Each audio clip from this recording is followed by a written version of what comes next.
men are allowed to marry for 4 women? And the second one is, how can you prove that Jesus was not crucified? Brother, there's two questions. But are you a Christian? I am. Brother, there's two questions. That why does Islam permit a man to have up to 4 wives? Why does Islam permit a man to have more than one wife? And second question, how can you prove that Jesus Christ, peace be upon him, was not crucified? That Quran is the only religious book on the face of the earth which says marry only one. You read the Bible, you read the Ramayana, you read the Mahabharata, you read the Veda. No religious book on the face of the earth says marry only one besides the Quran. If you read Ramayana, the Hindu scriptures, the father of Sri Ram, he had more than one wife. If you read Mahabharata, Sri Krishna, how many wives he had? 4, 10, 1,000, 10,000. He had 16,108 wives. So if Sri Krishna can have 16,108 wives, so why can't Muslims have maximum up to 4? If you read the Old Testament, it says that Solomon, peace be upon him, had 700 wives. Abraham, peace be upon him, had 3 wives. So Old Testament tells you can marry as many wives as you want. Same as the New Testament says that you should follow Old Testament. So in Hinduism, in Christianity, in Judaism, you can marry as many as you want. It is later on that the church put a restriction that Christians should marry only one. It is later on Rabbi Benjamin Yehuda passed a synod and say that Jews should marry only one. Otherwise, previously, they used to marry as many as they wished. It is the Indian penal code in India in 1954 that put a restriction and said under the Hindu Special Marriage Act, the Hindus should marry only one. But the scriptures put no restrictions. Let's analyze what does the Quran say. Quran says in Surah Nisa chapter 4 verse number 3, marry women of your choice in 2s, 3s or 4s, but if you can't do justice, marry only one. This statement, if you can't do justice, marry only one, is only given in the Quran and no other religious scriptures. Let us analyze why does Quran give permission for the Muslim men to marry more than one woman, maximum 4. The reason is that by nature, male and female are born in equal proportion.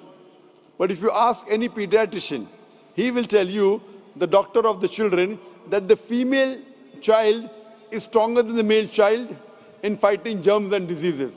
So you have more deaths among the male children as compared to female children. So in pediatric age itself, the females are more than the males. As life goes on, there is death due to wars, due to alcoholism, due to drug addiction, due to accident.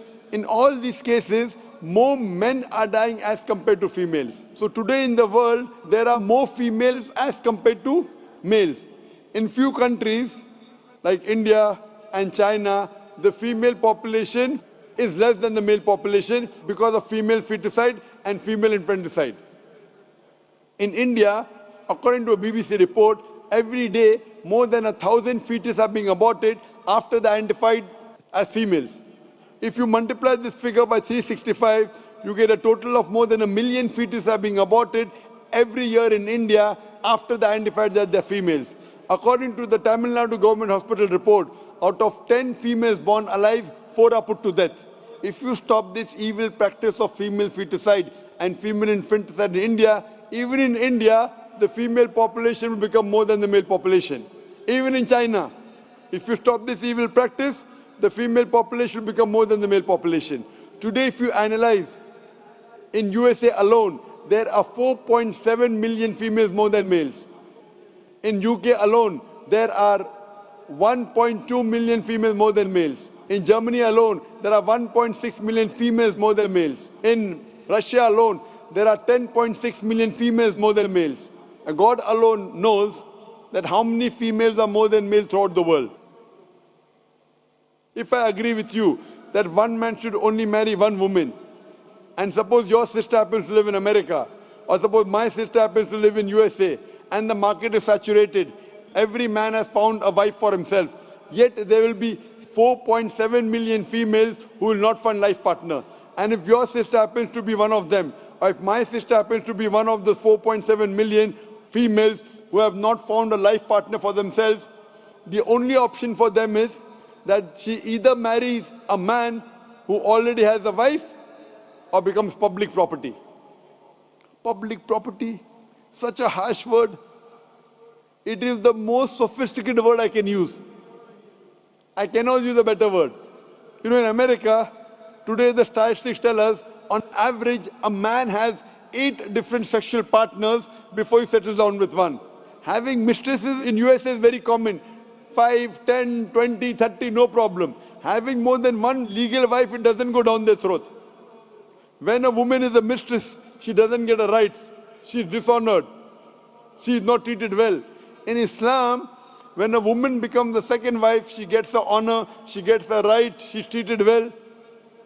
Any modest woman, if you ask her, that would you prefer being a second wife of a man who is already married or become public property, they would opt for the first. So Islam has given permission for some men to have more than one wife to protect the modesty of the woman. Coming to your second question. Is it allowed for ladies to marry 4 men? Brother, you're asking counter question, the time is limited. You asked 2 questions, now you're asking a 3rd question. Are you convinced with the first answer? I'm convinced with the first one. MashaAllah, so you're convinced, okay. The brother asked that, is a woman allowed to have more than one husband? If you do that, this problem will be exaggerated more. I mean in Muslims, in Muslims. As it is, women are more than men. If women marry more than one husband, the problem will be exaggerated. Point number 1. Point number 2, if a man has more than one wife and if the child is born, you can easily identify who is the father, who is the mother. If a woman has more than one husband and if the child is born... The DNA is still allowed. Brother, let me finish the answer, na? You asked the question, was I interfering?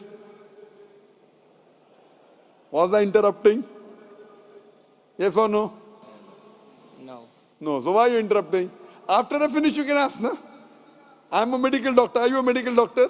No. I'm a medical doctor. I know about DNA testing. I'll come to it. Once, if a woman has more than one husband, 2 husbands, and if a child is born, and if he goes to admit in the school, and if the question, who's your father, she'll have to give 2 names. You're talking about DNA testing. I know about it. DNA testing is recent. Was DNA testing there 50 years back? Was it there? No. It's a new recent discovery, yet it's not 100%. Even if I agree it's 100%, it is now, it wasn't there before. Islam is there since time immemorial. And this is not the only reason. Even if I agree tomorrow it becomes 100% perfect, this is not the only reason. Today science tells us that man is more polygamous in nature as compared to the female. Today science tells us that during menstrual cycle, the female undergoes certain psychological changes. It's not possible for her to do the role of multiple wives. But a man doesn't undergo these changes, it's possible for him to do a role of multiple husbands. Today science tells us that if a man has multiple sexual partners and all are faithful, there is no problem. But if a female has multiple sexual partners and all are faithful, there are chances of sexually transmitted diseases to emerge. And that disease will go back to the male partner. So medically, it is not acceptable that a female has multiple partners, but medically and scientifically, it's acceptable that a male can have multiple partners.